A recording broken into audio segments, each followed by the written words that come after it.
Hi, I'm Rick Hofling. At United Airlines, we believe that all citizens need to be informed about the important issues that affect their lives and their communities. That's why we're proud to support the Make a Difference programming produced by the Caucus Educational Corporation and their partners in public television. This special edition of One-on-One with Steve Adubato is brought to you from the Tisch WNET studios at Lincoln Center. Funding has been provided by United Airlines, Investors Bank, Holy Name Medical Center in Teaneck, New Jersey. Healing begins here.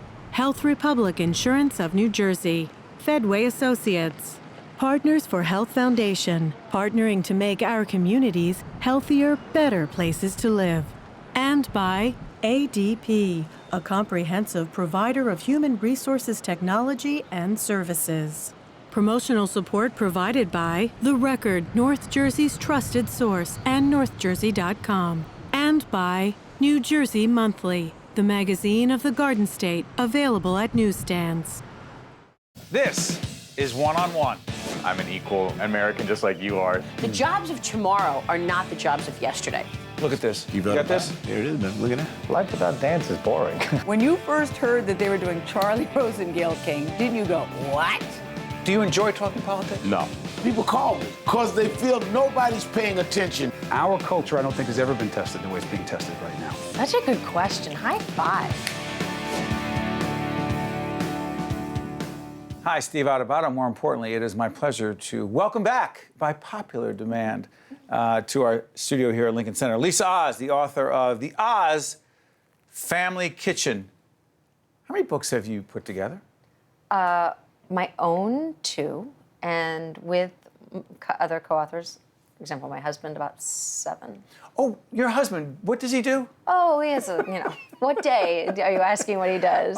Yeah, most Dr. days Oz, he's a television host. Yeah, and he is America's doctor. Yeah, Yeah. he is. How is your home a typical American home? Is it typical? Define a typical American home I have these no idea. days. Ours isn't. I mean, Ours is nuts. I mean, when it comes to food.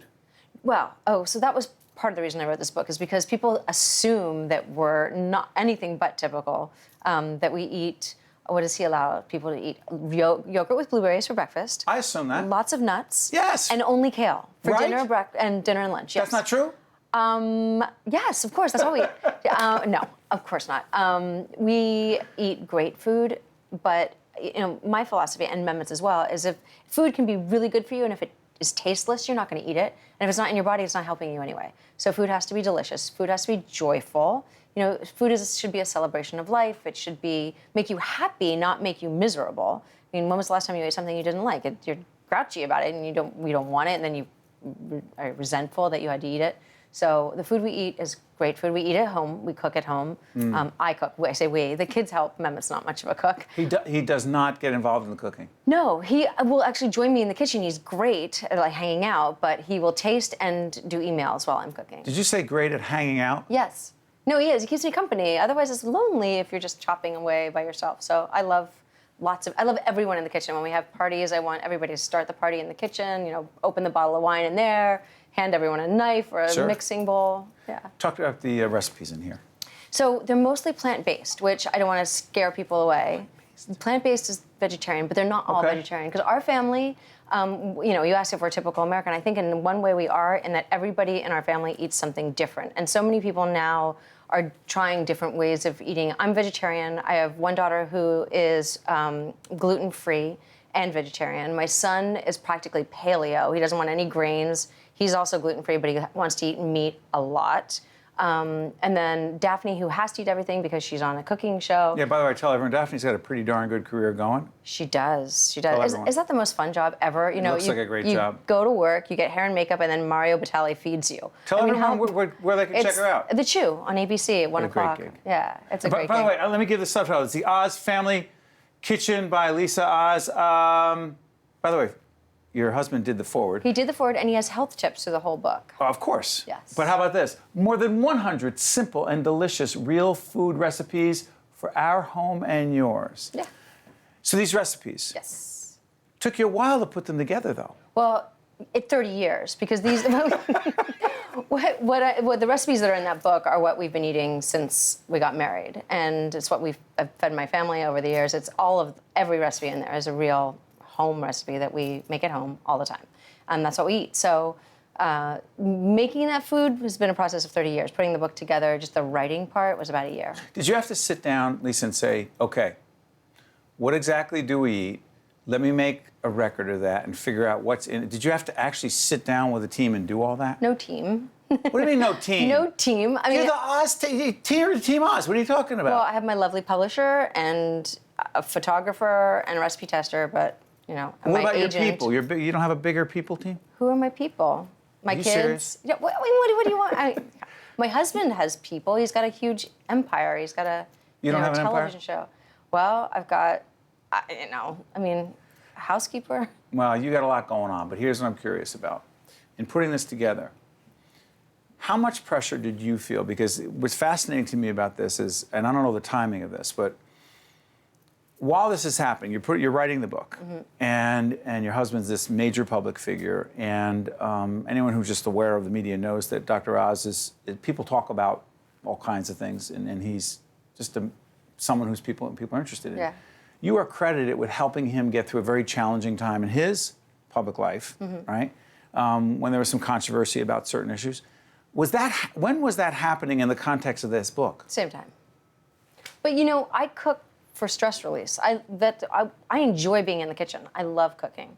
So when I'm frustrated and I want to vent off some steam or just get away from everything, I'll go to the kitchen and be creative. It's not an extra thing to do. No, cleaning up is an extra thing to do. I do not like cleaning. So we do not expect a book from you about cleaning? No, definitely not. But the cooking part I love. So for other folks, okay, these are easy, simple recipes. Way easy. So I'm not a us an professional example. chef. I'm a home cook. These are things that I grew up cooking and that I cook for my house. Okay, for I'm my just home. going to do this, all right? I'm just going to open this up to any particular A random page. Yeah, all right. Yeah. I'm gonna test you on this. Oh, test me. This is public television Yes, of testing. course. All right. What's Wagga baby pot with?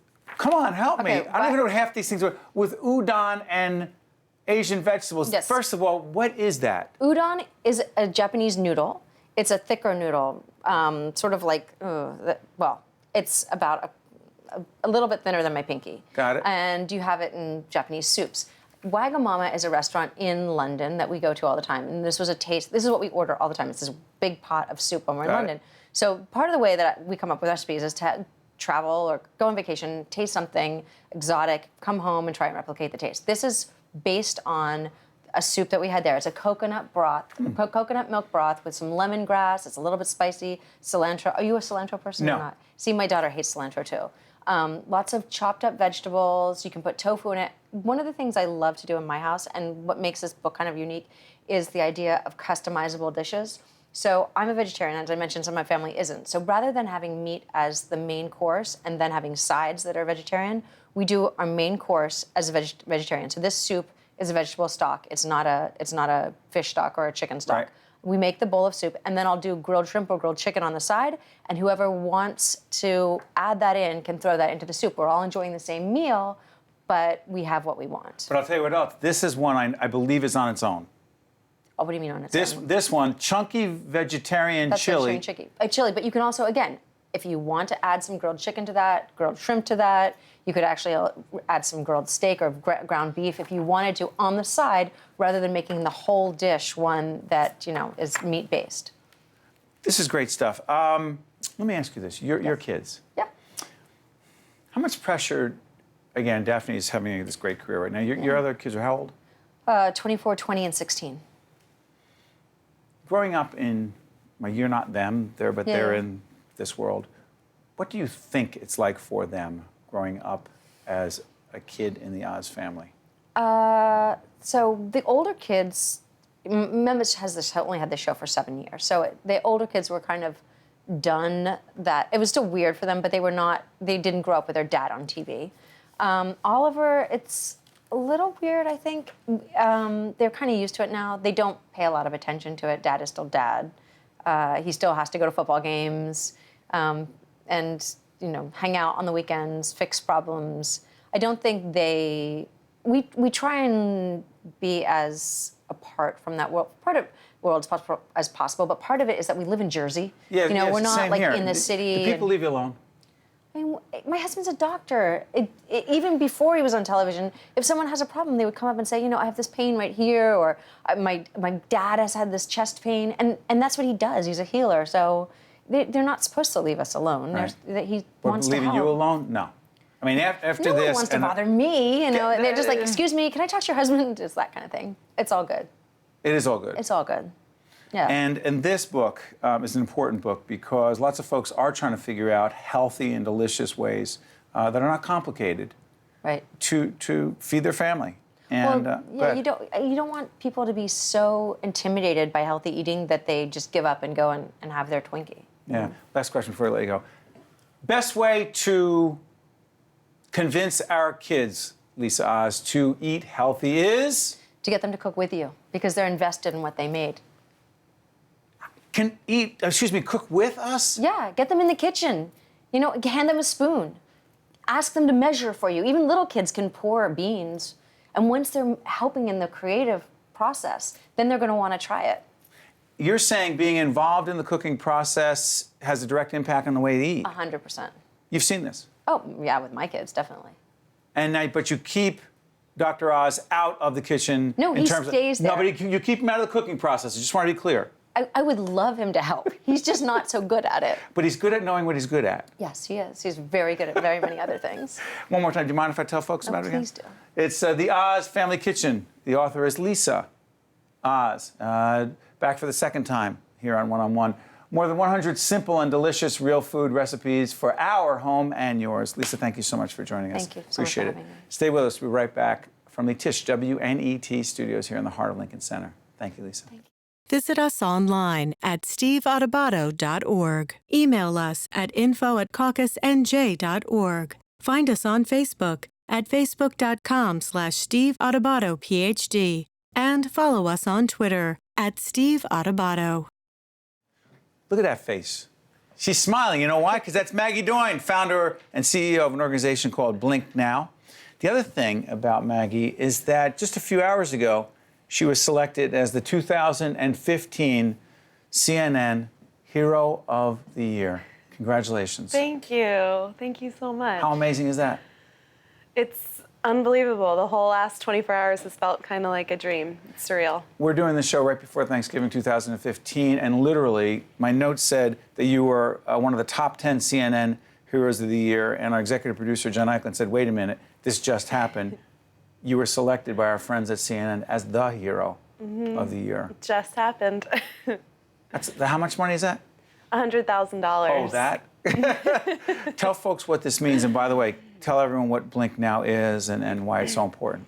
Well, when I was really young, about 18 years old, everyone around me was going to college, and I'm from suburban New Jersey, so that's Mendham. kind of, yep. You and Chris Christie.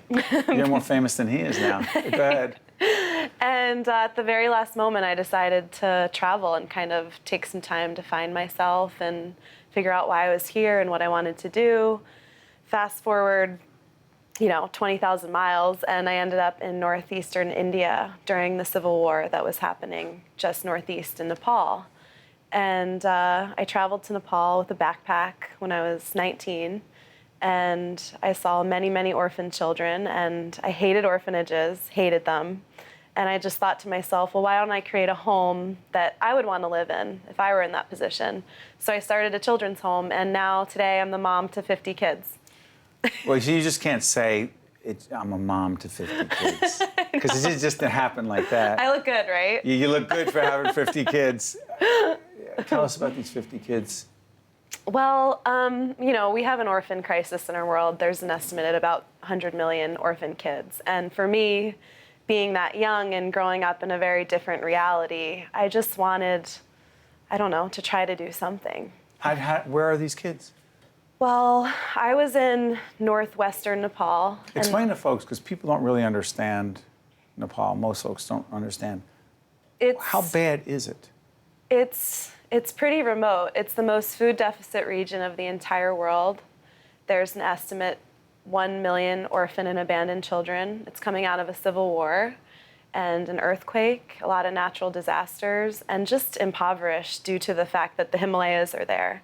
So you have villages that are days and days walking from the nearest medical outpost or school or civilization or road. So it's a very remote region of the world, which makes it really difficult for women and children there. So to be the quote-unquote mother of these 50 children means what?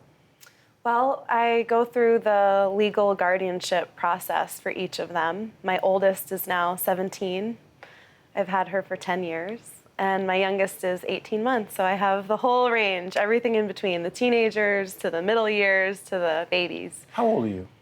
I just turned 29. You're kidding. We have so much in common.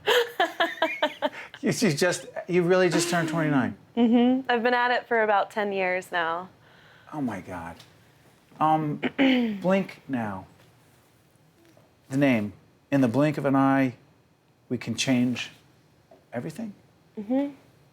Can we? People say you can't make a difference, you say.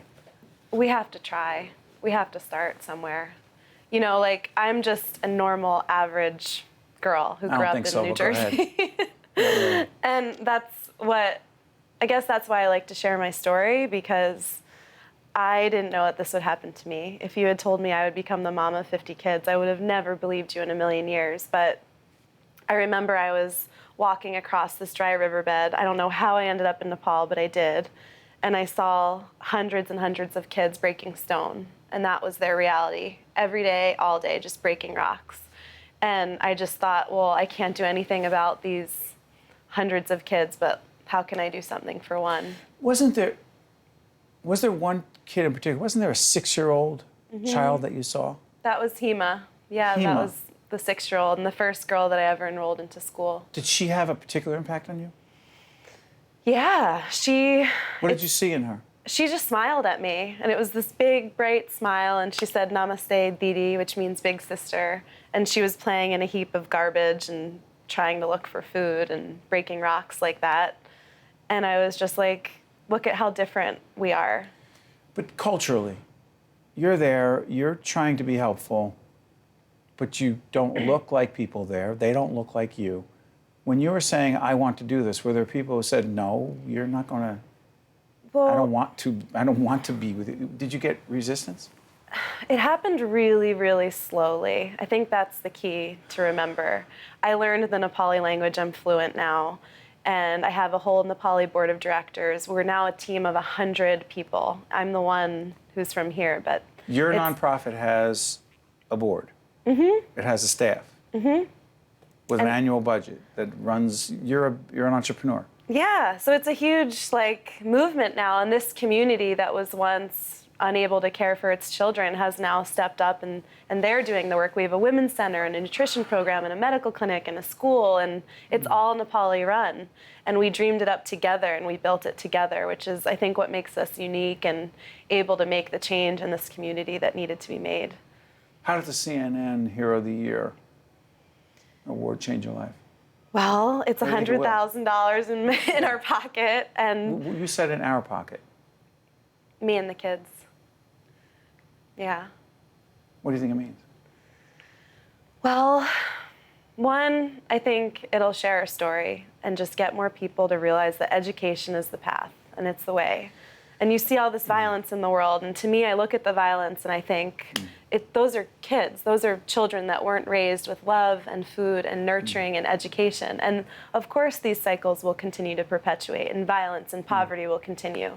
So we have to stop it. What I'm curious about is this. You're 29 years old. You're an incredibly young woman who's done so much.